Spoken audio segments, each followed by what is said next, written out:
Yo, yo, yo, y'all already know what it is. Coming to you live from the Northwest. It's me, Tri-Town, Tory, and today I got my friend Z from Firing Squad with me.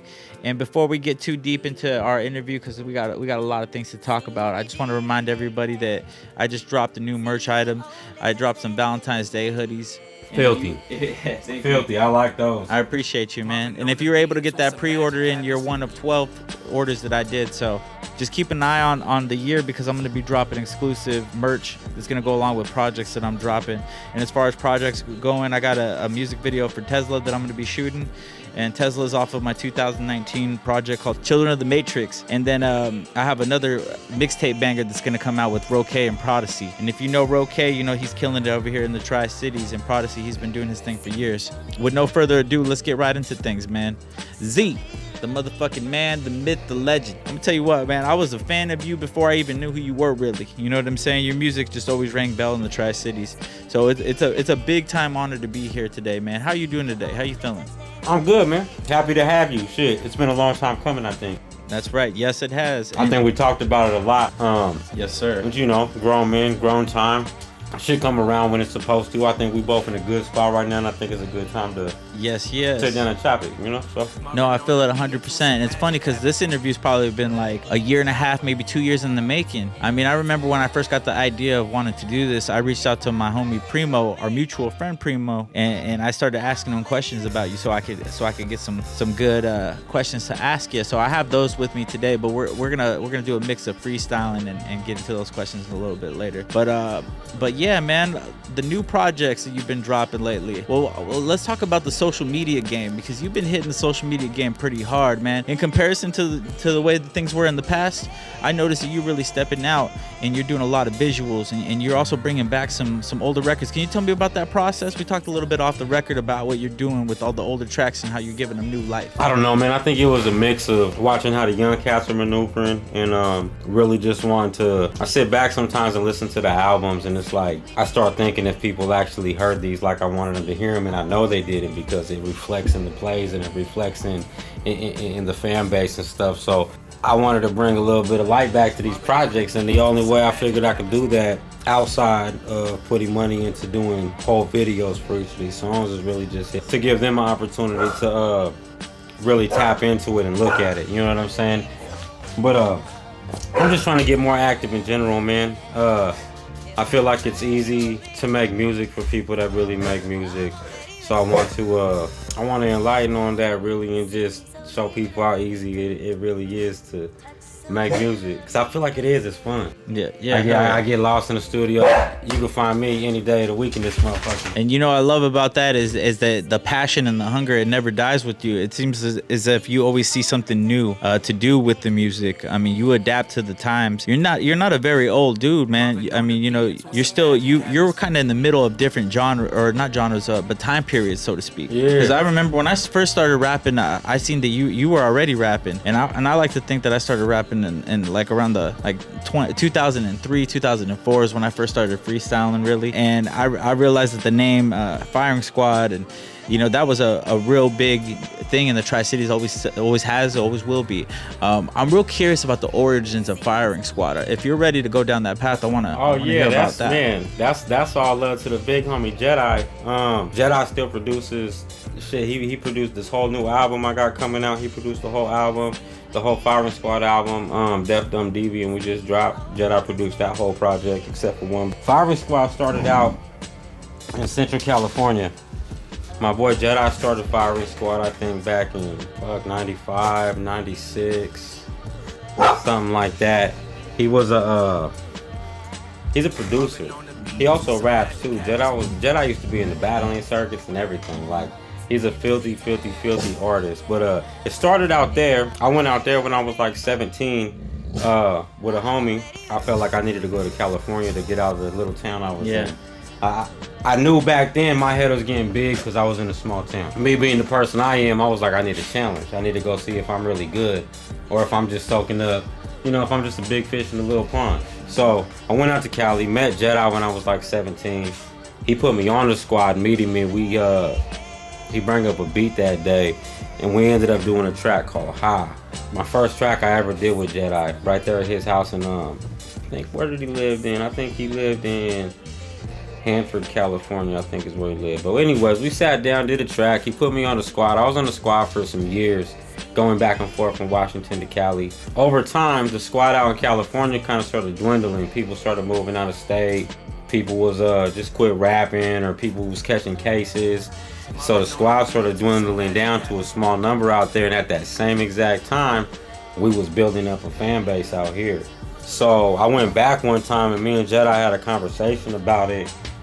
And his idea was to just let me take the name, because he was like, man, because at first, I don't know if you had seen back in the day, our first album that we dropped as Firing Squad was Northwest Firing Squad. Yeah. It had a Northwest across the corner because we weren't official Firing Squad. We were the Northwest chapter. Okay. So we had to put Northwest on it. After that album, Retro ended up coming down here, which is basically a mutual son for me and Jedi. You know what I'm saying?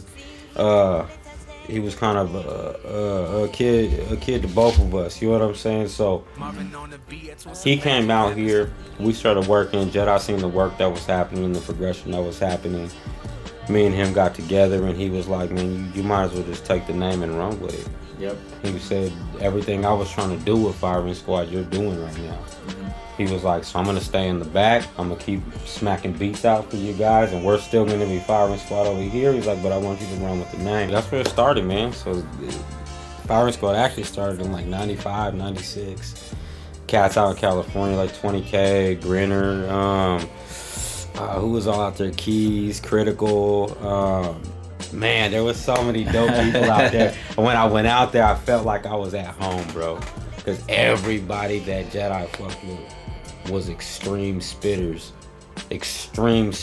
Like, these were people that I didn't know there was so. It's like having superpowers and me and other people with superpowers for the first time, and you're like, that's dope. I didn't know there was other people with superpowers. You know what I'm saying? That's how I felt when I went to California. It was a harder, the music was different. Yeah. We would get stuff late from California. It would come from California first, and then we would get it in Washington. So to go out there, it was like getting to go to see the new technology before everybody else got to see it. You know what I'm saying? That's what I felt like when I was in California. But that's where it came from, man. Jedi, big homie Jedi, man. Were they choppers over there too, or was it different styles?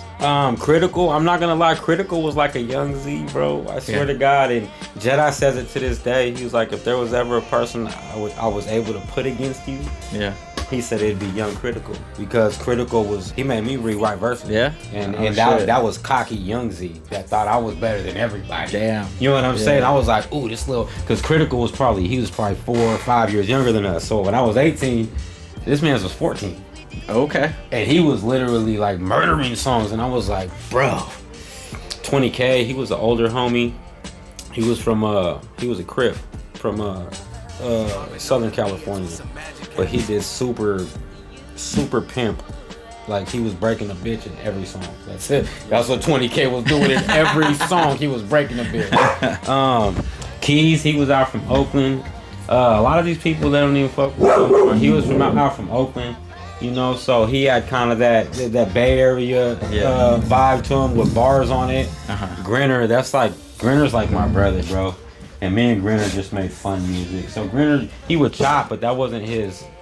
I don't think anybody really out there chop except for Critical. Critical was the one person that was trying to spit some shit fast, and he was keeping up with me on the tracks. You know what I'm saying? Everybody else was too, but everybody had their style. Everybody was unique in how they sounded, and the cadence that they bring and the style that they bring to the song was unique. Critical was the closest thing I felt that was like, ooh, yeah, we're gonna do a song just like each other. Yeah, for sure. Is Critical still active? He was on the most recent. I just did album was that. This is where I get confused on what songs are on what albums. I think it was what album was it? Yeah, but he do his grown man now. You know what I'm saying? A lot of people went into their grown man shit. I think he be farming and shit like that. So he could definitely still hit a track and chop a motherfucker alive, but I don't know exactly as far as dropping tracks all the time, man. I'm not sure how active Critical is right now. That's my little brother though. I fuck with him tough. Yeah, I love to hear that because I got the little homies too that sometimes their skill level just it acclimates so fast. Next thing you know that they're doing things that you can't even do lyrically. Sometimes like my homie Roque, sometimes I'll hear a verse that he does and I'm just like, God damn, I got to rewrite my shit. Just like how you said. They get to grow up into the world now. Things come faster. They get to grow up into the world. Technology is available to them right in front of them. So now, instead of being like, when I was a 14-year-old, there wasn't no technology available to us. Yeah. On top of not even being able, on it, I only got to hear artists. My boy Manuel used to come back from California, bro, and show me artists. Like, oh, look at this tape. Hear this tape. You know what I'm saying? Or check out this CD. We didn't get put onto artists unless we physically had somebody that came out and showed us. Yep. The big homie J Nut, he brought Young Bop out here and T Nutty out here, and these are people we didn't get to see or function with these people unless we physically met somebody that fucked with them. And the young cats now, they get to watch it. Yep. So you get, instead of only seeing your teacher once a week, they have an in-house teacher every day. Real time. They get homeschooled. On demand. Yeah, they get homeschooled now. Yeah. They get more attention from the technology and from the music that they love. They're able to tap into it. You can go now and watch tutorials on how to make a beat. That's so true, man. YouTube. You used to find a producer back in the day when I was a teenager, bro. People would freak the fuck out. That's how I was when I met Jedi. I was like, bro, freaked out because I was like, you're blessed, and it's crazy meeting somebody that good, like that you can fuck with. You know what I'm saying? 100%. For us, it was just seeing Timberland and people on TV that was like, oh my God, I wish I knew somebody like him. Yeah. And then you would meet somebody like him, and it changed your life. So it's like, okay, whatever. 1000%. I want to ask you about Firing Squad up here, the more modern version of what we think of when we think of Firing Squad. What's the formation to like the Washington chapter? Like, how did that all start to come? Because you guys had 420. Gina was in that too, right? Man, we had a lot of people. The homie Lomac, the homie Tatum, Cobra. We had a dude, his name was Geronimo at one point. He was a singer. Man, so many people. Longotti was part of the squad. Shout out to Longotti. Redro, he had it great because he was California Firing Squad and Northwest Firing Squad. So he was on two squads. Honorary member. But there was a lot, bro. Back in the day, we used to hit the stage with 15 people. Like, the whole stage was full. On some Wu-Tang shit. Absolutely. And everybody had their own styles, and I think that's what didn't drown it out and make it boring, is everybody was offering something else. So every song that came up, you was like, ooh, that's different, I fuck with that. And if you didn't like that, something else was gonna come up that you did fuck with. You know, I love how you guys were able to work retro style into what you guys do. It's perfect. Like I've heard of him described as like a soulful, like John Legend in an underground version, like a hip hop underground version of that. And how you guys have been able to work that in stylistically. He always brings something to the track, and he always makes the track better and brings out the best of you guys on some of the records that I've heard. Can you tell me a little bit more about how retro plays into this dynamic with you and Dickles and the more modern version of what Firing Squad became? Yeah, absolutely. Redro's a genius, man. The man plays music by ear. He does a lot of shit that people don't even know about. He's extremely talented, but none of us are who we need to be without the others. We literally bring out the best in each other musically. Yeah. So you listen to a Dickles album, it's a completely different album than a Z album. Yeah. You listen to a Retro album, completely different album from both of those albums.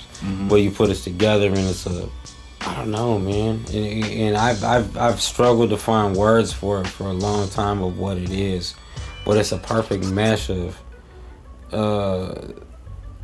It's like all the elements getting together. Yeah. You got fire, water. That's a perfect way to put it. And that's how I feel like it is. Like it's a full circle of what each of us is missing. It's a whole planet. You know what I'm saying? Yeah, you're right. It's a full circle of what each of us is missing. So if one of us is missing writing that day, the other one keeps it up.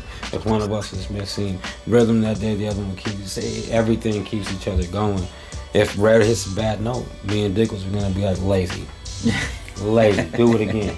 And the same thing with us. If we write something and he was like, yeah, no, you can't just write down everything that comes to your head. That's Red's favorite shit. You can't just write down everything that come to your head. And I was like, yes, I can, and I feel like that's definitely what made each of our sounds be what it is. Because if you heard all of us 10 years ago, I don't think we sound anything like we sound for a group album that we do today. Yeah. We metal sharpness, like you have to have people that you're battling with every day on a skill level. Steel sharpen steel. Working out with somebody. When I was young, I used to work out with this dude named Luis. He was always 5 pounds ahead of me on benching. Yep. Always, no matter what. So every day I caught myself working, trying to outwork him every day. And that's what it is. All I wanted to do was say I could lift that too. Yep. It wasn't like I don't want you to lift it, but I want to be able to say I can lift it too. And I feel like that's what we do for each other. Is kind of bring each other in. Red has to do what he knows we can work with, and we have to do what we know he can work with. Hell yeah. Or every once in a while we'll do a song where you gotta pull yourself out of your style. You gotta come over here, you know? So I don't think there would be, I don't think any of us would be as good as we are today without the rest of the squad. And this goes past just me, Dickles, and Red Joe. I don't think any of us would be as good as we are today without having great people around us every day. Yeah, this isn't like, oh, I see you at, this is every day. This is having artists that you think you're talent-wise competing with every single day. This is working out every day. Every day. No days off. Every day we're working out because that's what we do. Red will come down for 2 years, a year and a half at times. So we're doing music every day for a year and a half. And when he's not here, Dickles is here. You guys probably got songs that so it's literally released. Man, we did. My computer crashed when we moved everything into this business. My computer, it didn't even crash, bro. I was having problems putting Pro Tools onto the computer, and I had everything on a external hard drive. Yeah. And at some point, when I was uninstalling Pro Tools to reinstall it, I accidentally kept my external hard drive plugged in. So when I erased everything that was with Pro Tools, it erased all the Pro Tools stuff. That must have felt like, bro, crazy. Yeah, my stomach hurt, bro. I wanted to cry. Like, I literally wanted, like, this is all my past albums, all the albums you was listening to. I don't have sessions to none of those. Damn, everything gone, bro. I had the video I just did the other day. I had to download my track off of YouTube.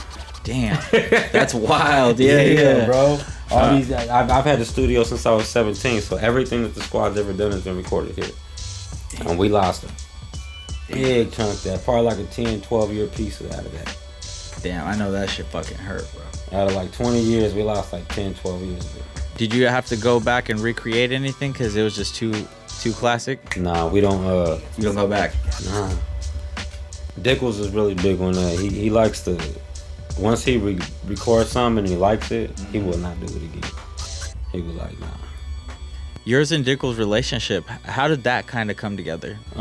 Shit, my boy Ant Folks, the big homie Ant Folks introduced us.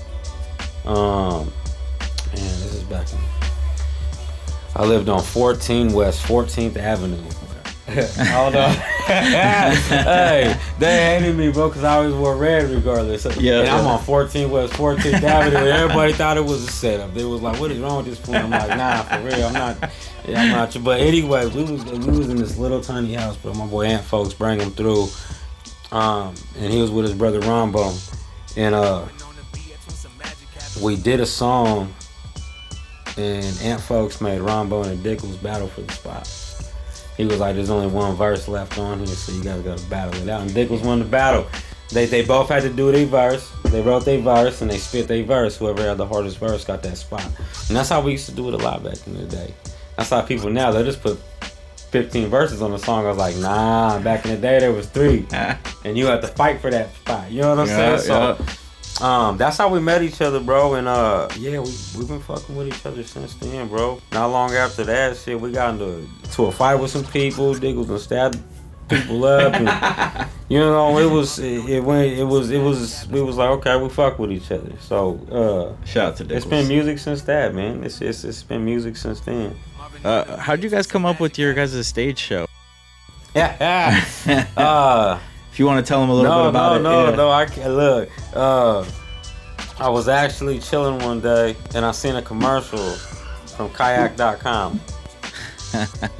Kayak.com, and the dude was in a hospital chair, and the doctor was doing brain surgery and made dude type kayak.com on the laptop. Shit. Okay.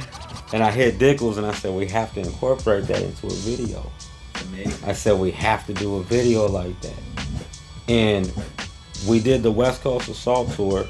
I think that was like in 2012 or I think it was 2012. Yeah, that sounds about right. West Coast Assault Tour. Who was on that bill? That was the very first time we performed it. We tried it for the very first time live in Moses Lake, Washington. Tried it live. We never practiced it. We never tried it once. We took the shit. Yeah, we took the shit, bro, and we set up and we did it live, and it's stuck since then. And we just kind of sharpened it up since then and did the shit we needed to do with it. Yeah, because it's from a commercial, bro. That's amazing you say that, bro. I was watching you did it in the past couple of years. I was in attendance, and remember seeing it and just thinking like it's so seamless. It's like theatrical now. Like you guys really worked it into like its own like musical almost in a sense. We tried it a few different ways too. He bring me back at the Rock Reactor. He bring me out on a dolly one time. Mm-hmm. He bring me out. I came out a couple different ways before we actually stuck with the wheelchair. It wasn't always the wheelchair. He bring me out a couple of different ways, and after a while, we're like, "Ooh, that didn't work. That was hard to get on stage." So it was definitely a trial and error, and we kind of had to figure it out while we were going because we tried it a couple different ways, bro, and it wasn't working. But man, I remember the West Coast Assault Tour. We went to this little, I think it was in Long Beach, California, but we was just walking through the neighborhoods. Some kid rode up on a skateboard, and he was like, "Man, where do you go?" Basically asking us who we were and what we was doing. And we was like, "Oh, well, we told him what we was doing. We was out there on a promotional tour." And he was like, "Man, I got this place you guys can perform at tonight." And we was like, "Cool." And we followed this kid on a skateboard. He was on a skateboard, and we followed him to this little venue. We walk in, and it's like a spoken word venue. Oh shit! Okay. It's not a hip hop venue. It's a spoken word venue. There's a bunch of recliners for the crowd. It's a bunch of big, like you're at a movie theater recliners, like a bunch of dope recliners, and we're kind of looking like this is crazy. So we talked to the people. They're like, "Yeah, it's basically an open mic." So we're like, "Cool." So we sit there and watch a couple of these acts go up, and they're doing spoken word, like from the heart spoken word. And these people are sitting there feeling it. Me and Dickles and 420 was looking at each other, and we're like, "I don't know what they gonna think about this, bro." It was the craziest show, and we went out there, and with the quietest, most observant look, they approved of it. Yeah, it was the weirdest feel. And this is how we got the set together. We literally practiced it live at shows until it was what it was. It just kind of it molded itself. Yeah. After we came up with the idea, bro, it just molded into what it was on its own. We've never practiced it. We've never once sat at home and practiced it. To this day, we have never sat down and practiced for a show, except for the lyrics. We'll play the lyrics and rap the lyrics, so we got the lyrics down, but we've never once practiced for a show. We just go out there and whatever we feel that day. Yep. It's real music, man. I don't like to dress shit up for people. Yeah, you don't have to do too much when it's that organic. When I do my videos, I come in and they be like, "You gonna get it?" I'm like, "Nah," because I want people to know me. I'm organic. You know what I'm saying? Everything I've done is organic. We grow and we progress in organic fashion. So that's right. I like everything to come off as that and to be portrayed as that. Yeah, and you live it 24/7, and that's the most important thing, is living it 24/7 when your brand is you, when you're your brand. You know what I'm saying? Yeah, and I feel like the more genuine you are, the easier it is to portray to people that you are real, because you gotta be genuine, bro. People will see you slip up on some small shit when you're trying to be somebody else. Yeah. And that's why I never wanted to do that. I was like, I'm gonna present them with Z.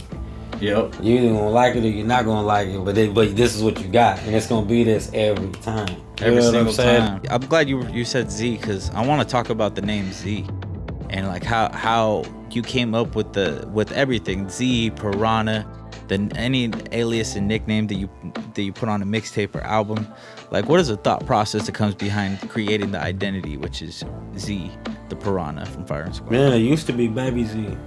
Baby Z. When I was in Moses Lake, and it's because my family's last name was Zarati, and I was the youngin' in the family, so it was naturally Baby Z. But you know, as soon as I grew up, I was like, oh, it gotta be Z now. Yeah. And then it turned into Z Firing Squad just because of search engine reasons. I had to start doing Z Firing Squad because when I have people search my music, you pop in Z and I'm probably on page 358. You got different profiles. Yeah, so I had to switch it over just for search engine reasons. I had to switch to Z Firing Squad. And a lot of people call me Zaf. That's what they see it as. They're like, Zaf, Firing Squad? I'm like, whatever, bro. That's fine. And Piranha, man, I used to do the Hannibal mask. And that's right. I really truthfully didn't know that Mars, you know who Mars is, the rapper? Mars. No, I don't think so. He's a cat from the Bay Area, but I think he's a little older than me. And I realized years later that he had been wearing the Hannibal mask for a while through his career. It was a thing. And so for me, obviously in my head, I'm like, you probably were doing it first. Yeah. I don't like to have any type of feeling like I copied anybody. You know, so right. I quit doing that, and then the Piranha, man, is just, I don't know how Piranha came about, to be truthfully honest. A cat made me a fucking mask. I still have the mask. It's hanging up somewhere. But it's a Piranha face. Oh, dope. Yeah, it's just a mask that just covers this part right here, and it's a Piranha face. And I think that's when I started running with it a little bit more. And this Justin Saint Native. You ever heard of him?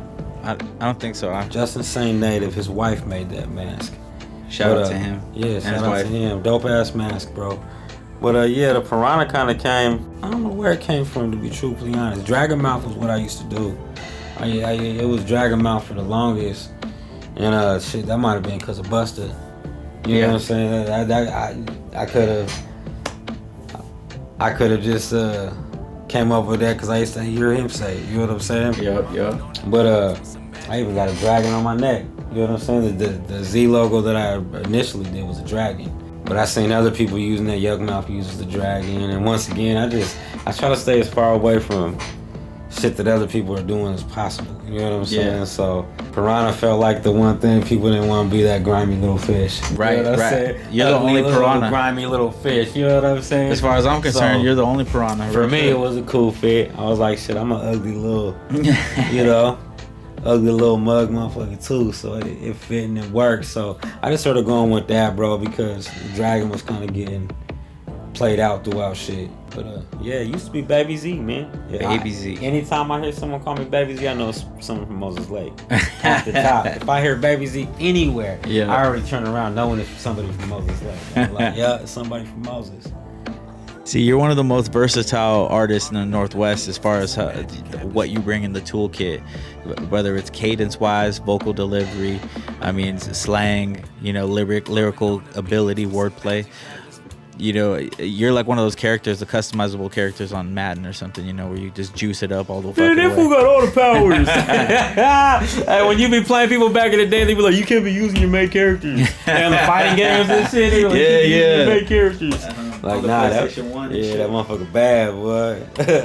So what I want to ask you is, how did you come up with the style that you like? Your style is a combination of styles that are fused together, like an amalgamation of different energies that you pull together, almost on some like Avatar, Thanos type shit. You know what I'm saying? Like, where does this come from? Where does this cultivation of style come from? Well, I grew up in a rock family.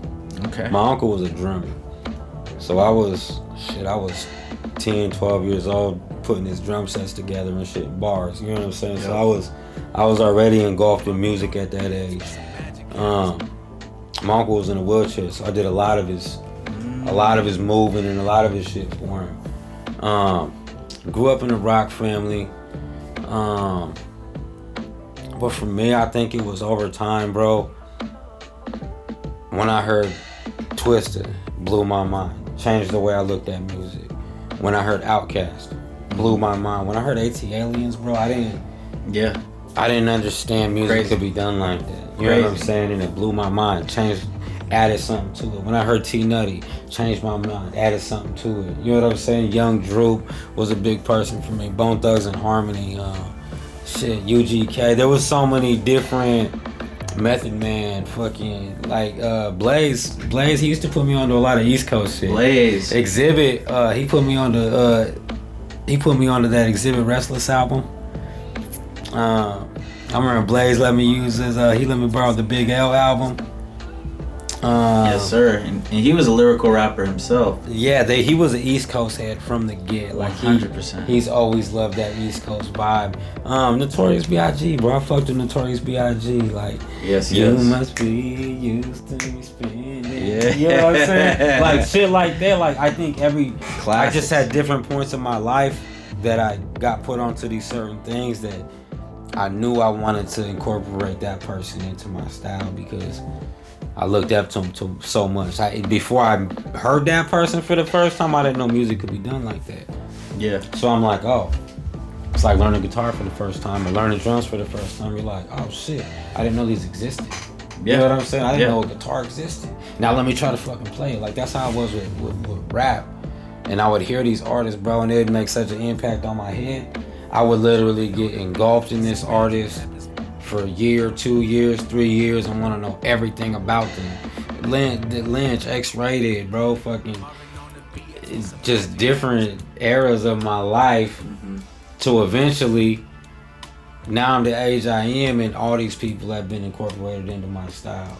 You know what I'm saying? So Sugar Free, like Mac Dre, like bro, and all these are different styles of music. 100%. None of them, from our era, that's what it was being unique.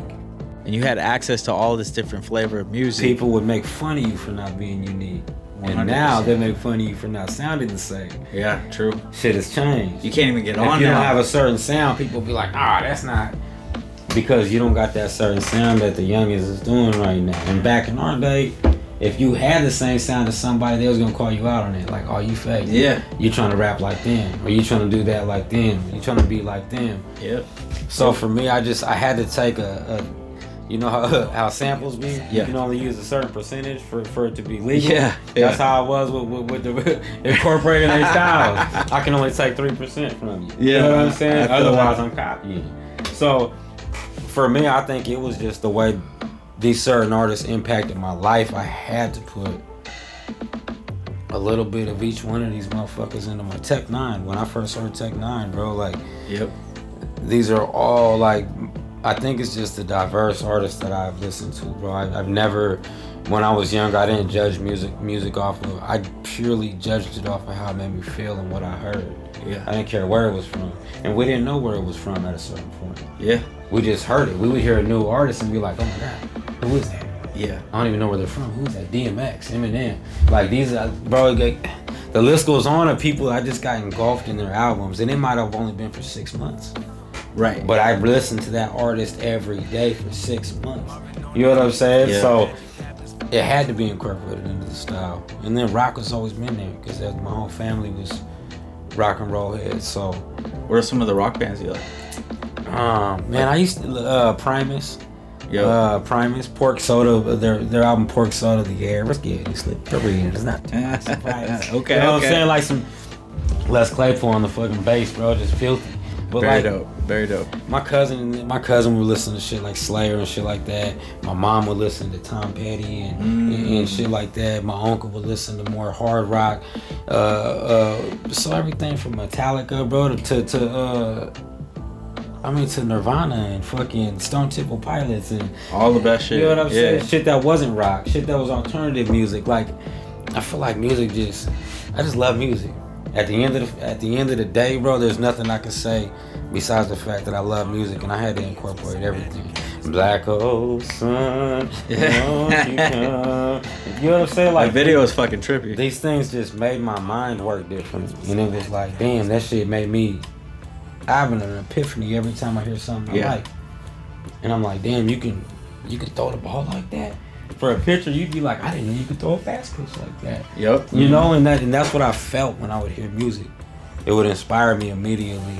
There was no, I didn't judge music. I just listened to it and soaked it in. Yeah. If I didn't like it, that's fine because I soaked something in from it. No matter what it was, I soaked something in from it that I felt. You know? Mm-hmm. My girl, she listens to everything. She listens to Mexican music. She listens to everything but country, I think, it was involved in my life. I think country is probably one of the only things that nobody I knew listened to country. Right. And that's probably one of the only music genres that wasn't involved. And everything from old school music, bro, to blues to... I went to college, too. When I was doing music history, bro, everything was fascinating. Yeah. Music just fascinates me. And it's crazy because I can't read music. No. But it fascinates me, and I can get through things by ear. You feel the music. Yeah. You put it together. Absolutely. I was gonna ask you, did your wide like palette for the different soundscapes of different music that you listened to and that you appreciated, did it come very in handy for you when you became a technician of creating your own sound beds, your own musics? Because you approach it like a one-man army. You record yourself, you curate the beats that you rap over, you write the styles to fit it, almost like customize. Like, did your vast taste for music come in to help you out, being so open-minded with the things that you liked? And I think a lot of the people that hear my mixes, I use a lot of distortion, whether you hear it or not, and I feel like that came from the rock and roll and the alternative music and shit like that. The ugly distortion would be the highlight parts. You know what I'm saying? Yeah. Uh-huh. I definitely do feel like it. Even if just knowing about the music, I can use something from it and be like, oh, okay, I remember hearing this on this song and it sounded dope. You know what I'm saying? So I think any engineer has to definitely be in tune with what's in the world. My son listens to a lot of pop music and radio music. I use a lot of my mixing. If you listen to pop music and radio music, they do a lot of the same drops and a lot of the same echoes and a lot of the same shit that I do. Yep. And that was before I started listening to radio music. It was shit I was naturally doing because I felt like this is what needed to be enhanced. It was started off the curve, yeah. We used to get shit off of SoundClick and shit, beats. Remember SoundClick? Yeah, yeah. Uh-huh. So we used to get beats off of SoundClick and shit. So all we had was the MP3 to work with. And I feel like being broke and not having the resources that we need made me a better artist and a better engineer.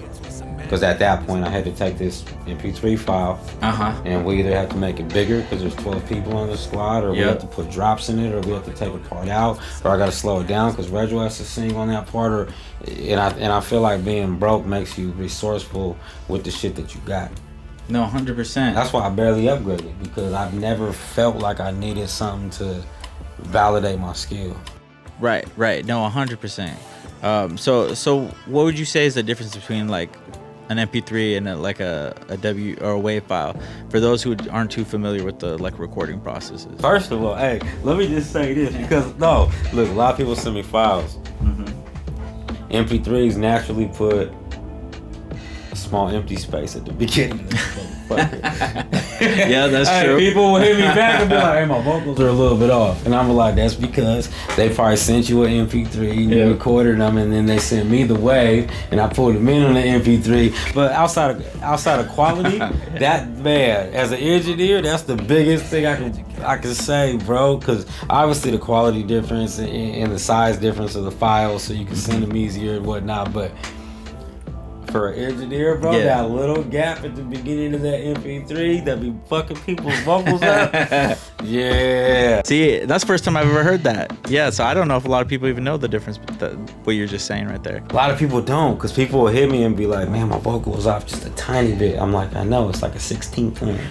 Because that's what it puts at the beginning of the fucking beat.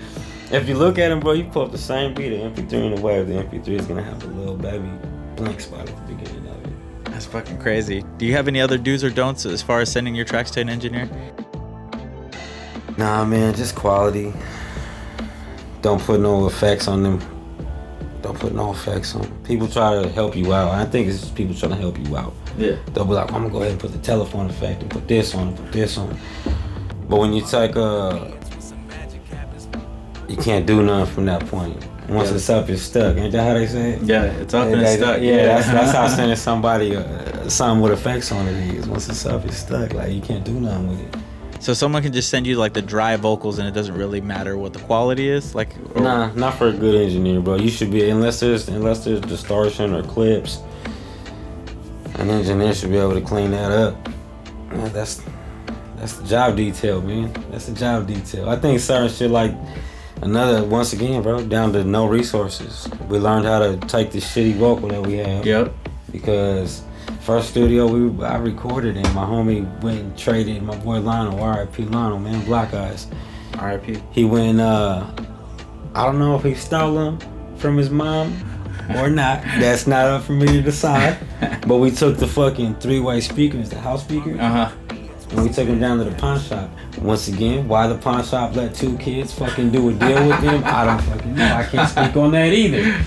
But we took them to the pawn shop and we got basically a DJ mixer, and then a live performance microphone. Yep. And that was our first studio, man. And we had to learn how to take those shitty vocals and turn them into something that sounded okay.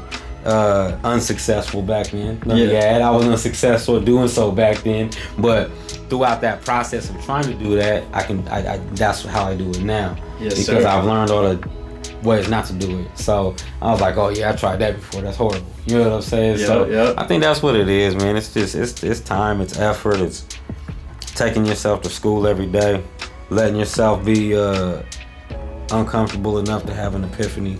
Yeah. Throughout the day. You know what I'm saying? People like to stay comfortable, but you can't have epiphanies if you're comfortable. If you're doing everything as the day should be, there's no time throughout that day that your brain is like, ooh, that is a good idea. Because you're not doing anything that's different than yesterday. Yeah. You don't have a chance for creativity. You know what I'm saying? You have to be uncomfortable to progress. And that's how I feel. Not everybody does. Me personally, I gotta be uncomfortable and stretch for time to progress. Like that's just, I do everything last minute because I work better under pressure. I think that's what drives artists like us to success, is that we just obsess over things. Yeah. You know, we look at ourselves and critique ourselves in such a way that nothing's ever good enough. So we push ourselves to the limit, the breaking point. Man, people see me as a hard worker. My girl sees me as all you do is fucking work. You know? So it's 2 different points of view. Like other people see me from the outside, they're like, oh, that's filthy, this guy works all the time. My girl's like, are you ever gonna stop? And I'm like, and it's obsession. It's obsession with not being content. And she's an artist too, so she understands the grind that you're going through. Yeah, she's I think obsession it's a problem to a certain extent. Because if you do anything too much, it's either going to drown you out or it's going to drown the people out around you. So obsession to a certain extent is a bad thing, but that's how I've worked my life. It's always been an obsession with me. I don't think they'll ever find anybody that's in the studio more than Z. Because I have my own studio. Right. Given. But I just love doing music, bro. Before I made music for people, my homies had to make me make music for other people because I would do it for me. No, 100%. I would make songs and I would sit there and listen to them in my house. Yeah. I didn't even care about nobody else listening to them. I just liked the way they sounded. That's the realm, that's the space you created for yourself. And I can relate to that in a lot of ways too, because I mean, there's no place I'd rather be than having the beat playing and having a recording device nearby, you know what I'm saying? It's more than a vibe, man. It's some people have blankets for their safe place. Yeah. Mentally, the studio is my safe place. I can say and do whatever I want here and without fear of judgment. And I don't think it's fear of judgment. I think it's just because I really don't fear judgment. I've never really cared how people zeal pull up to the function and work clothes still, but I don't care about it, you know. So I think it's just, yeah, I mean, I think it's part of it, man. It's part of being an old school artist. That's how we was bred and raised into the game. It was more than just a hobby.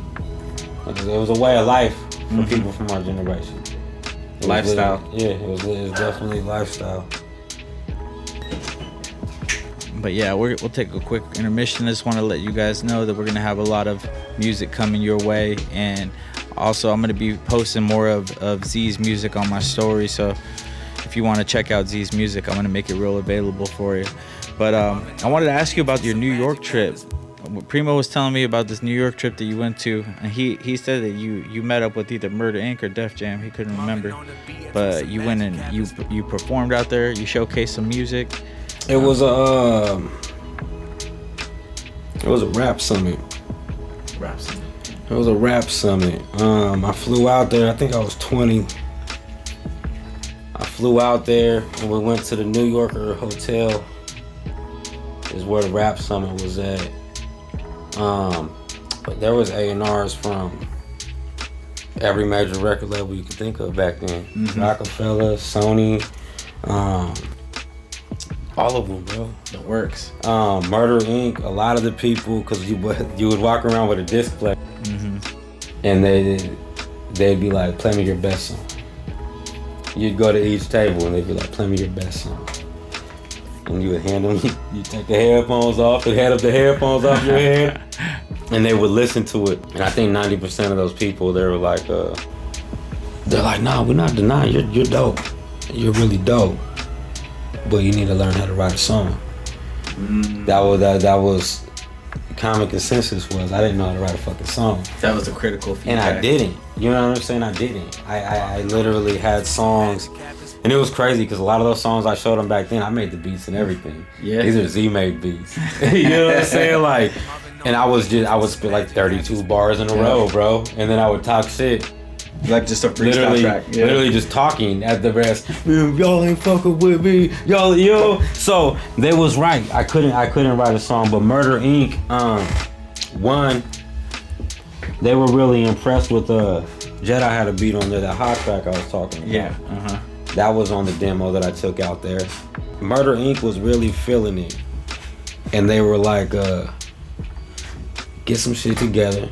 Get together with your producer, get some shit together and shoot it over to us when you get home so we can follow up. And me being me, I was young, bro. I came back home and I felt extra cocky and I was like, oh, fuck the East Coast. I'm pretty sure this is around when the East Coast and West Coast beef was going. So I was like, it even gave me more reason to be like, man, fuck that. I needed to come back to the West Coast anyway. And that's how I felt back then. But I also soaked that shit in. I soaked in what everybody told me. I never hit Murder Inc. back. And I'm glad I didn't. Yeah. I would've went down with Ja. I would've went down with Ja because that boy 50 came on the scene and murdered shit to death. So absolutely. I'm glad I didn't do that. But I took it to heart, bro. And I came back and I learned how to write a fucking song.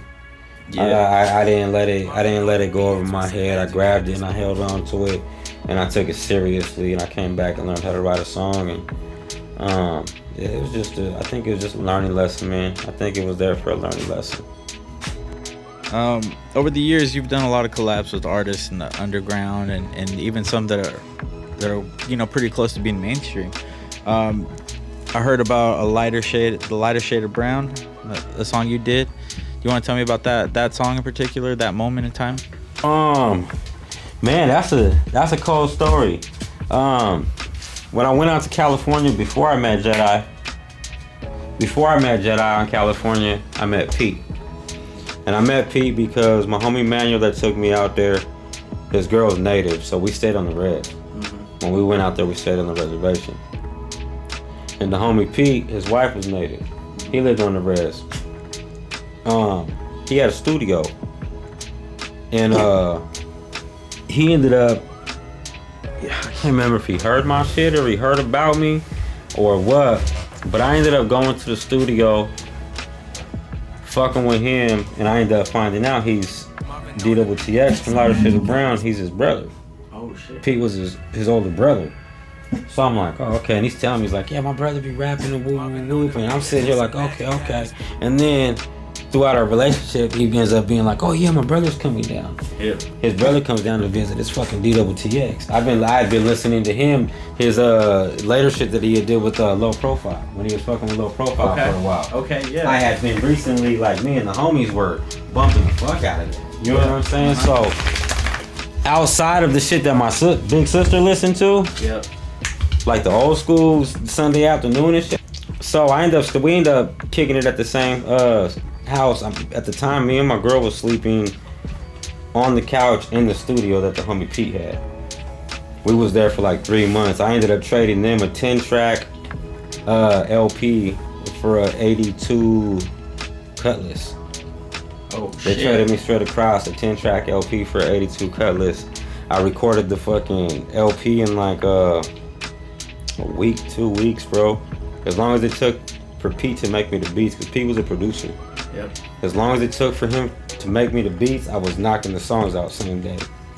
So I ended up doing a couple tracks with DWTX throughout that LP. And then later in time, he came out here to do a lowrider show. He was performing at a lowrider show. So Pete hits me up. He's like, hey, my brother's out there. Can he stay with you? He's like, he'll be out there for like 2 weeks. I was like, yeah, I got it. You know what I'm saying? So he comes to stay with me. And homie had a little drinking problem. Yeah.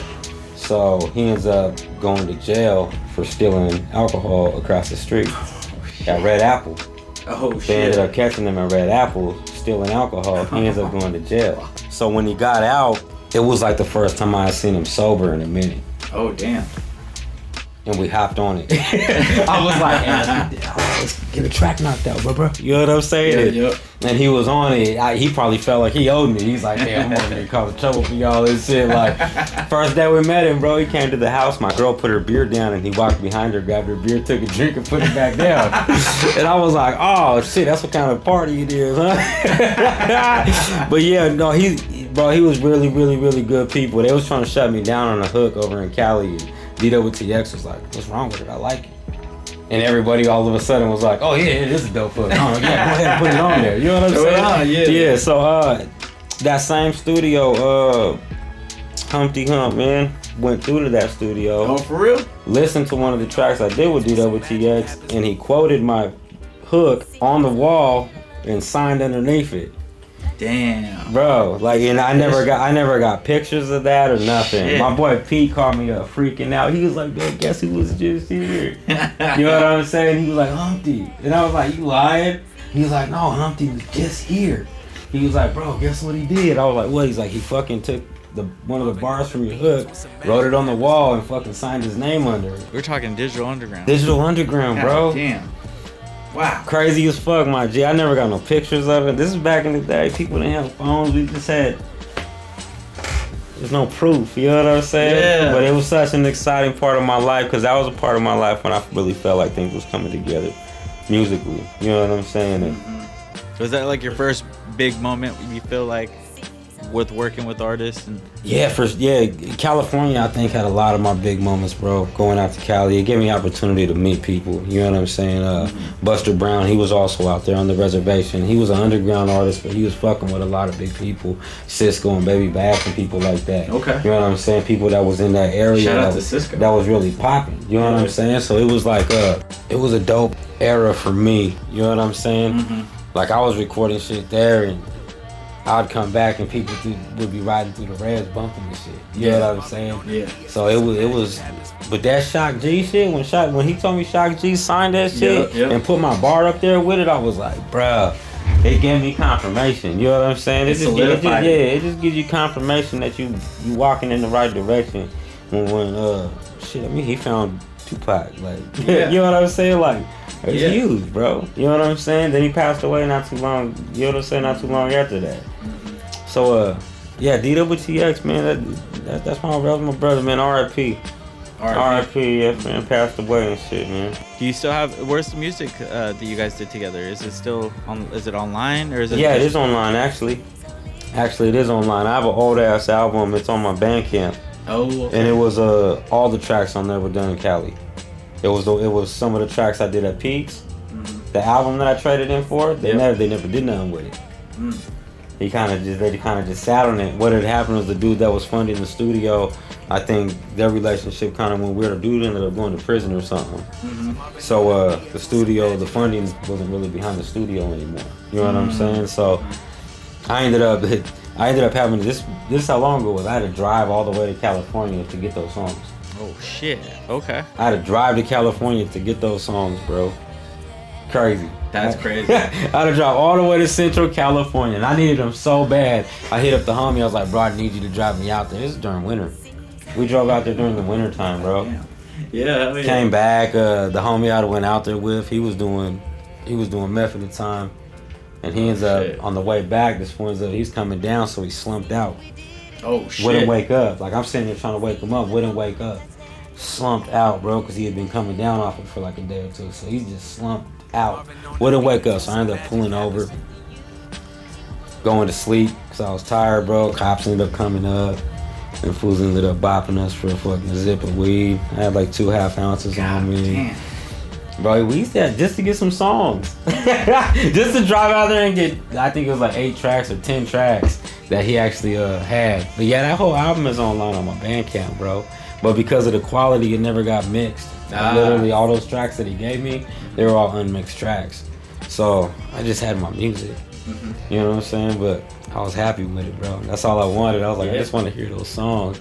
I remember how much I loved them when I made them. So I was like, nah, I just want those songs. Homie drove me out there, bro. We came back and I had them songs in my head. That's all I wanted. Shit. There's nothing like that, man. You know, getting your hands on one of the old demo tapes, the old mixtapes, albums back in the day. I thought I was gonna press them back then. I was like, yeah, I'm about to go and press these to the masses. Out of here. And then realized that I couldn't do it with them. They were getting CDs pressed and all that shit. It cost them money. It took resources that we didn't have available. Yep. So I was still just sitting on this music, like. Yep. But yeah, man. We're a victim of the time periods, man, because like you said, technology really stepped it up. And I remember when to record an album was such a painstaking process back in the early days, like early 2000s.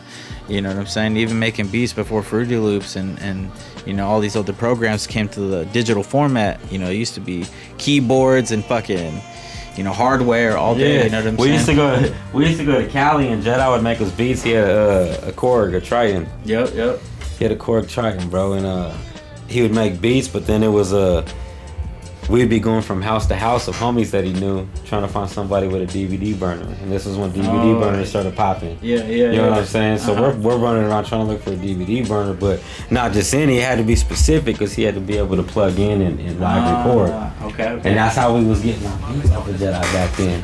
He would have to live record into a DVD player. We would take that DVD, take it back to the house, and put it onto the computer. God now you're able to download it onto the computer. God damn. CD. You know what I'm saying? It was a CD, not a DVD. My bad. But yeah, it was a CD, bro. And he would live play them. Like he would sit there and he would count, and then boom, he would pop in the hook instruments. Boom, pop out the hook instruments for the verses. Do a drop real quick while it's recording. Like this was all live recorded shit. Manual. Yeah.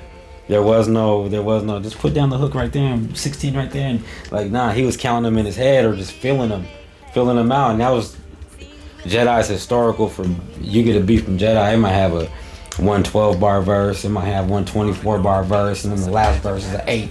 Because that's Jedi gonna do shit how he feel it. You know what I'm saying? Yeah. So, and part of that 8 might be a 4-bar bridge, just the way the beat broke down. So it's like, that's how I learned to write. I would have to ride the beat out. You know what I'm saying? Yep. I would have to ride with whatever wave the beat fucking has. So you just go with the once again, man, skill by the way of lack of resources. You know what I'm saying? Yeah. Like we learned how to be skillful by lack of resources. Survivalist. Getting left out in the wilderness and having to make fire and make food. You know what I'm saying? Like that's what it was in the studio for us. 1000%. I want to know about Canada too, because I heard about you guys going up to Canada a few times. Hey, that was Dom's fault, dog. Oh, shit, we try to go a couple times, bro. We try to go for the BWR tour that I put together. We try to go out there. They wouldn't let us in. That was for the BWR tour, and there was $1,600 waiting on the other side of the border for a show. We were supposed to be out there performing. There was $1,600 waiting on the other side, or we couldn't get there. Shit. And then, so when I went that time, they denied us. And then me and Dom tried to go back again after that. They looked into the car and seen just me and Dom in there. They looked at Dom. They looked at me. And they were just like, yeah, y'all go ahead and go park over there. Bro, they had us over there at the Canadian border. They took our shoes. They took our phones. They had us sitting in this waiting room, bro, with nothing, no shoes, no phones. We couldn't get a hold of nobody. We couldn't do anything, bro. What the fuck? We was at the border for like 6 hours or some crazy amount of time. What the fuck? And then they finally let us go. He had a vape pen. It wasn't even weed. It was THC. He had a vape pen, but it was like nothing in it. It was basically a empty vape pen at that point. Well, they gave him an $8 ticket for that. And then after that 6 hours or whatever it was, bro, they let us go. We flipped around. They were like, just flip around right there. It'll take you right back to the U.S. side. We come back to the U.S. side, bro, and they did it again.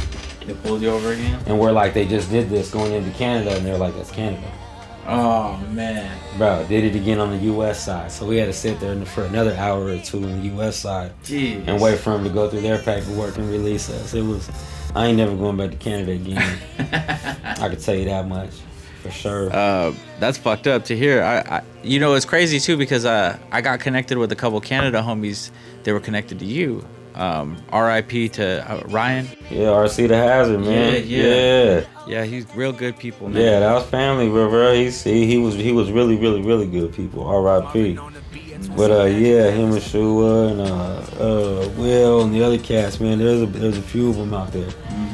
Yeah, they're real familiar with your movement. Hazmat Crew. Yeah, they came out here for a couple shows, bro. We kicked it a few times out here at my crib and shit. You know I brought them down for a show too. But that might have been one of the times we kicked it.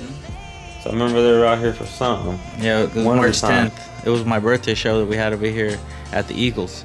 Oh, okay. And yeah, they came out and they performed. But we shot a music video that day too. Man, one of the nicest, coolest people. And not only that, he was talented at everything. He was like you know what I'm saying? He had his hand in so many different things. And I knew that if he was cool with you guys, that they were dope before, you know, even meeting them. So yeah, shout out to him and his family. You know, rest in peace. There's a lot of musician homies that over the years have passed away, you know, for whatever the reason is. So that's why I feel we're special to still be holding the torch. You know, 20 plus years in the game.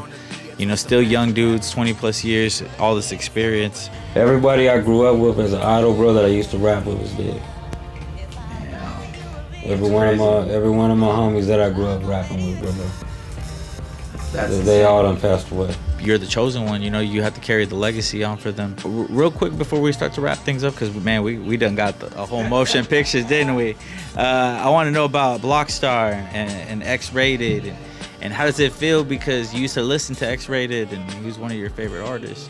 I'm working back and frame like, and that's everybody go to that song, you know what I'm saying? But you know, at parties when that shit would come on back in the day, bro, when you was at hood parties and that Mac and Framer came on, that shit made you feel some type of way. Yep. It almost made you feel like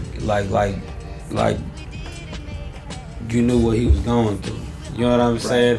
Right. He was it made you so in touch with that shit. You was like, damn, I felt like I was in your space for a second. You know what I'm saying? But that shit was huge, bro. Lynch also was a really, really, really big part of my music growing up. But X actually had previous business with Dickles. Dickles has been doing business with X since X got out of the pen, basically. He's been doing graphics for him for a minute. And X had extended that out to Dickles already, and he was like, "Hey, on the love, on the strength, I got you." You know what I'm saying? And I think the squad was kind of on.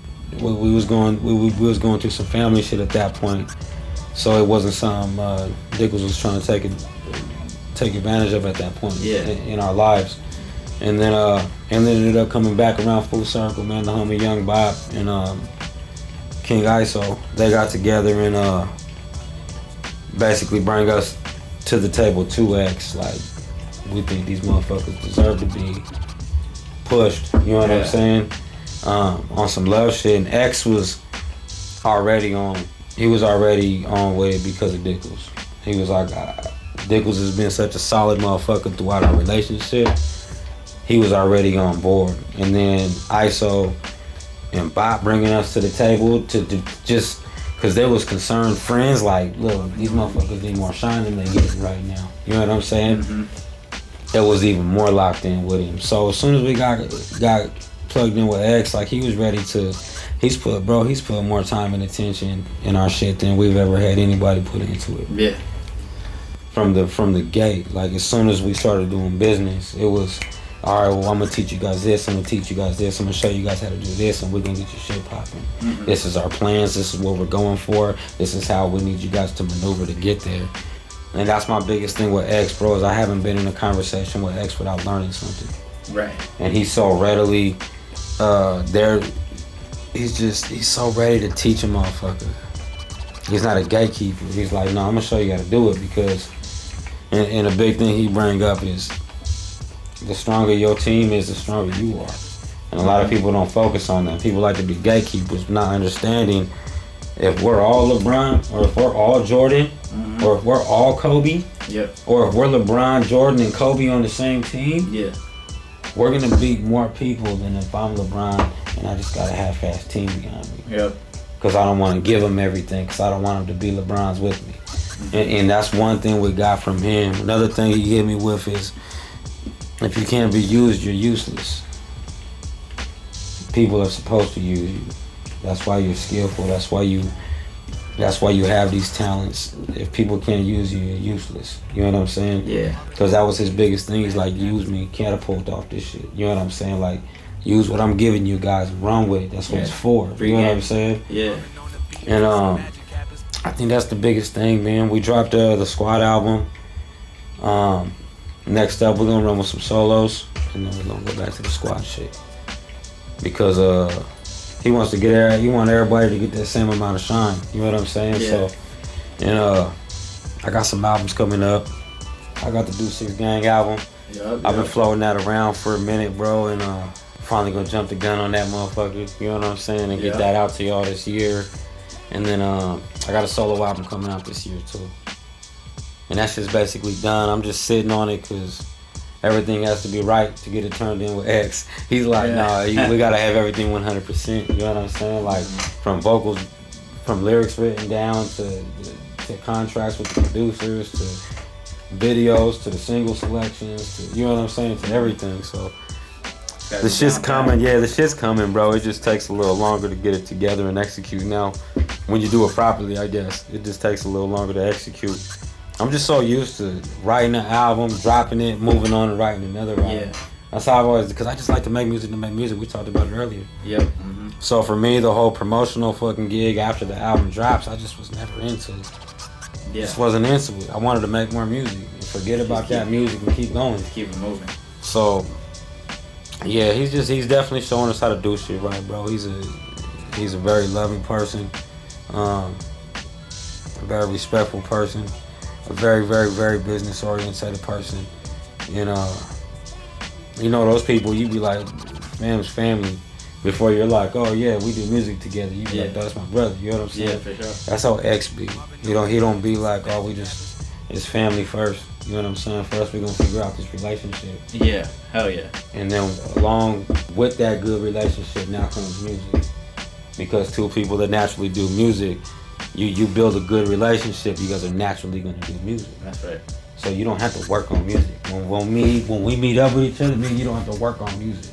We both do music already. Yeah, it just comes together. You gotta work on a relationship, and then with that relationship, builds, good music comes out of it. You know what I'm saying?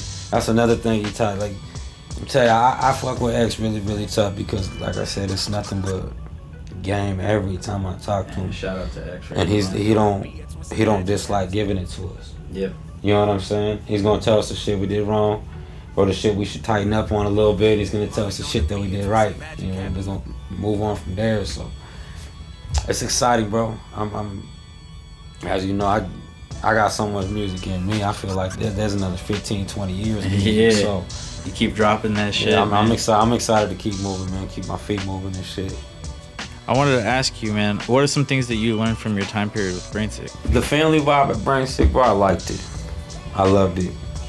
I think Brain Sick taught me what business, we was missing business. Mm-hmm. You know what I'm saying? And I think I learned there. I learned on Brain Sick. I think it was a necessary step. Obviously, have family on Brain 6. C-Ray, you know what I'm saying? That was our brother from the get-go before we even got on Brain. So Bob, we had an extremely close relationship with young Bob. He came out and stayed with me for the longest. You know what I'm saying? Like so everything was on some family shit with take the artistry away from it, the family shit, I loved it. You know what I'm saying? Like, this was my group of brothers and we all did really, really, really dope shit. I think it made me realize that I didn't want the business to be missing. You know what I'm saying? 100%. I think the business has to be there in order to keep things. To give it structure. Yeah, the business is there for the structure. We can be homies and get nothing done. You can sit right here and do nothing. We can smoke a joint and sit here for 3 hours and get nothing done and not have a problem with it. Yep. And this is where the business comes in. Like, you know, something needs to be done. Yeah. You know what I'm saying? Time is money. Shit needs to happen. Money needs to be made. Shit needs to go in a structural pattern to where everything is working like Legos. I think that's what I learned on Brand is that the business can't be missing. You know what I'm saying? You got to create an ecosystem so that the money's coming in. Absolutely. And it helps strengthen relationships. When everybody's doing good and everybody's feeling good, it strengthens your relationships. We know we can do bad together. We were at that point. Some of us was at that point before Brand together. Yeah. So we know we could do bad together.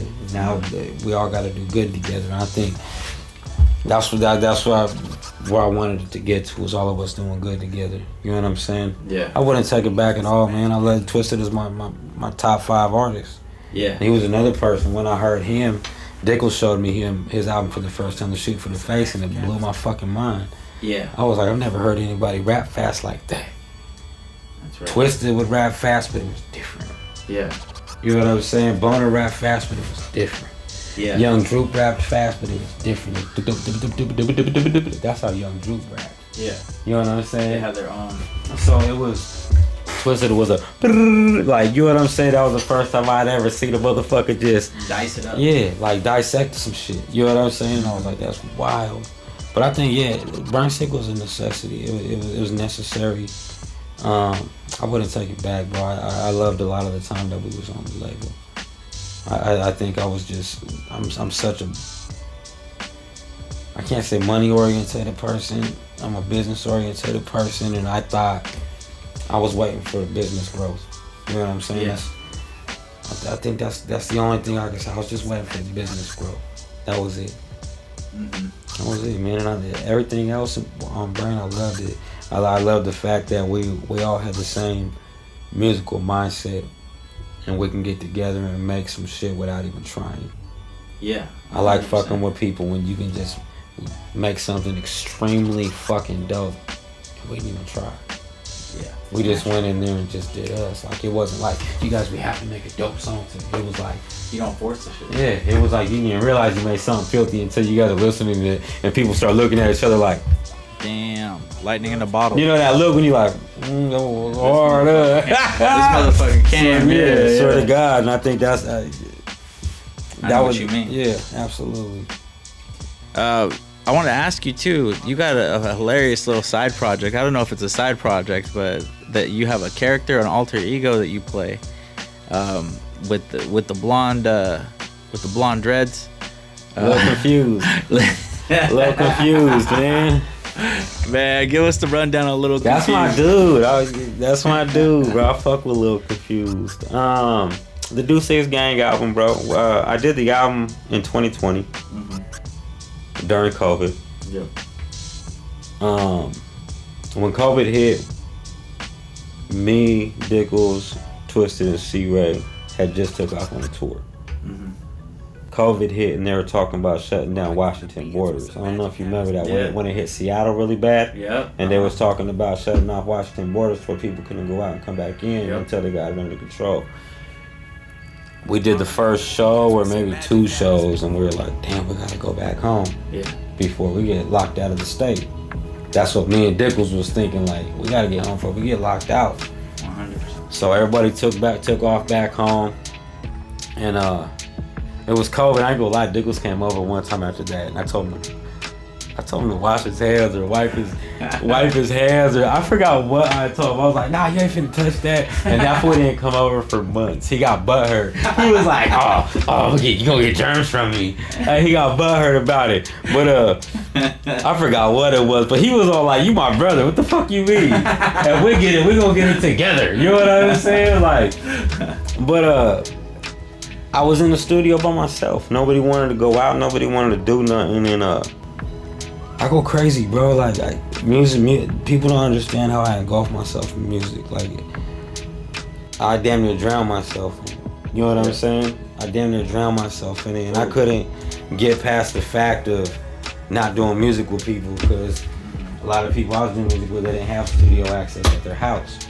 So I couldn't just shoot them a song and be like, get this recorded and send it back. So like, I'm not going to the studio. You know what I'm saying? Like, COVID's out. We're not going to the studio. People got bags on their head in the fucking grocery stores. We're not going to the studio. You know what I'm saying?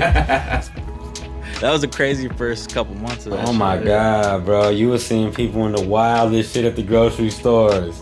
The wildest, bro. I was coming home and wiping everything off. Our food, everything, bro. We were dropping all the shit on the porch, and they would all get wiped off one at a time and put inside of the house. You know what I'm saying? Because we didn't know what it was. Nobody knew what it was. And I was like, I'm good with it. But I ended up doing the Do 6 Gang album, bro, and it's me and 3 alter egos. And the whole basis around the album, Z got into a car wreck. Something happened to his head. I'm in a mental hospital, and I think these people, and we're all on the tour. Shit. Okay. And Little Confused actually came up accidentally. I did a remix track over was it Lil Yachty, or was it Kodak Black? Z shit. It's the Z shit. Yeah, it's the Kodak Z Black. Shit. Kodak Black. I did a remix track over that song. And Little Confused did these little popping things because I wanted to be a today artist. Like, you know what I'm saying? I wanted to be a mumble rapper it's like artist. a satire. Out of for comedy reasons. Yep. You know what I'm saying? And when I did it, it sparked it just sparked something in me. And I ended up doing the whole fucking album, bro, and I did it in like a week or 2 weeks. Yes, now. And I've been sitting on it since then, because I want to lay it out the right way. And this might be the right way to lay it out, because I want people to have the idea of what's going on before they hear the music. That's right. And I wanted to lay it out with video so people can get a visual of what's going on. It's a masterpiece. You got to put it together. I haven't been able to get these videos done. Obviously, I have to fucking go into character for 4 different people. And the videos I have for them were elaborate. On another thing, I was like, I'm gonna have baseball. Like, you'll see the videos. We getting them done still, but I think I'm gonna roll the album out before the videos are done. But Little Confused has just popped out. I ain't gonna lie. I actually, I don't think you were at Ray's that night. I think the last performance we did at Ray's, Little Confused performed.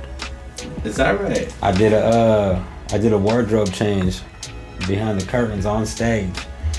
Damn, why do I feel like I might have saw a video of it. Yeah, I came out with a fur coat and my Little Confused braids on and shit. Yep. But yeah, I'm laying it out this year, man. I'm letting the album out this year. It was a fun album. I had a fucking hell of a time recording it. And I think people need to hear that shit, because no one's done nothing like that. It's a full-length album. Every artist has their absolute own style. You know what I'm saying? None of them rap like Z. Yep. So, yeah, I'm excited to bring that to y'all. I got that one and a solo album for y'all this year, man. And they both banging, I ain't gonna lie. All the humble shit aside, them motherfuckers slap. I want to know where the folks can find you at online, and what segments they can the Sunday service or Sunday school. Yeah, let them know how they can find that, because a lot of the listeners are gonna follow up. Instagram, man. YouTube and Instagram is both ZOF Firing Squad. ZOF Firing Squad. Both of those. I think I'm most active on Instagram. Yep. I never made it to no TikTok or none of that. I never made it that far. So Little Confused might make it to TikTok. he might, man. Deuces Gang they have an artist page, man. They're multi-platinum artist page and shit. There you know, they already multi-platinum. I don't know how they got their plaques before they dropped their album, but they already went multi-platinum. They've been celebrating since they got it, so, you know. Man, I love that. Where can they find your music, like on Spotify? What are they gonna type in? Spotify, Apple? Z of Firing Squad. I had to change it. I had to change everything to Z of Firing Squad because if you type in Z, it's never gonna pop up, man. Yep. That was a truth I had to face. I was like, because I didn't want to change my name. I've been Z my whole life. Before people knew me as a rapper, when I was a kid, I was Z, Baby Z. So I didn't want to change it, bro. But Z of Firing Squad on all platforms. That go for everything: Facebook, Instagram, YouTube, all that shit. Z of Firing Squad, man. Spotify, Apple Music, no matter what. Z of Firing Squad should get you in the vicinity. Yes, sir. And also, too, man, you have online digital services that artists that are listening to this can reach out to you, maybe get a track mixed. You want to give them some of the info on that? Oh yeah, man, tap in with me. We do recording time, $35 an hour, 4 hours for $125. We do mixing, $50 a track. I'd have to go back and look at album mixing prices and shit because I have a horrible memory. You do the merch too. Yeah, we press merch too. I be forgetting all the shit I do. Yeah, we press merch too, man. Tap in with us for your merchandise needs. I'm talking about all the way down to the personalized, you know, neck tags and hang tags and special wrapping. You know, we got whole artist deals. Really, you can come in. You can come over to FS Studios, get your videos done, get your graphics done, get your merch done, your recording done, mixing and mastering done, your photos, everything. Damn near like being signed. You know what I'm saying? You got all the services of a label. Someone just comes with the right person, you know, with the right check. Boom. Yeah, absolutely. And we're glad to help. You know, I teach people the ins and outs. I like to show artists how to get their shit on platforms and all that shit. Like I'm not a gatekeeper, man. You give up somebody come to do a project here. I'm gonna show you how to get that shit online and everything. If you don't know already, just so you can jump out of here feeling like you was accomplished. You know what I'm saying? Yeah. Everybody want to feel accomplished after you spend money. That's why you spend money, to feel accomplishment. You know what I'm saying? I always feel like I get so much more when I spend money with you. You know what I'm saying? That's why I want to do an EP with you this year. I just care, bro. Some people, I used to go to the studio when I was young and dude did rock. So he would level our shit out and be like, all right, that was it. He would level our shit out and get us out the studio. And I think that's what made me do so much with people's mixes, because I used to hate that shit. Yeah. It didn't matter. He didn't give us no input, no ideas, no nothing. He didn't even tell us if we weren't pronouncing ourselves right. Like, you know, it was just, and I think that's why I do so much with people's shit, because I remember what it was when studios would just get me in, level my shit out, and push me out the door. So, yeah, man, shit, tap in, Tory North, you know. We're gonna keep these podcasts going. He gonna be in your face all year too. So that's right. We're gonna get dirty on it. And you know we're gonna follow up on this podcast as well, because after he drops all these projects, you know we got to see what the reception is and what his next plans are after that. But you guys heard it right here. I said I was gonna do an EP this year with this man, and you know we're gonna get that going too as well. Do you got any final statements that you want to say, maybe to the youth, give them some motivation, some inspiration? You know what I'm saying? Man, be your motherfucking self. Can't nobody take shit away from you. If all you is you, nobody can chisel nothing off of that. They can't take shit. You just gotta be you, man. At the end of the day, people want to see you. You know what I'm saying? They don't want to see somebody that you acting like you is. And I think that for me, it's just being you, being 100, being genuine. That's right. Keeping it authentic, all organic. Everything comes naturally. Man, I appreciate you, Z, man. Thank you for spending the time on this podcast. And yeah, like you said, we're going to be in your face all year round. Tory Talk Podcast, Z of Firing Squad, man. This is what we do. Coming live from the Northwest. Much love, 1000. Yeah, come on. All right, man. Appreciate that. Thank you.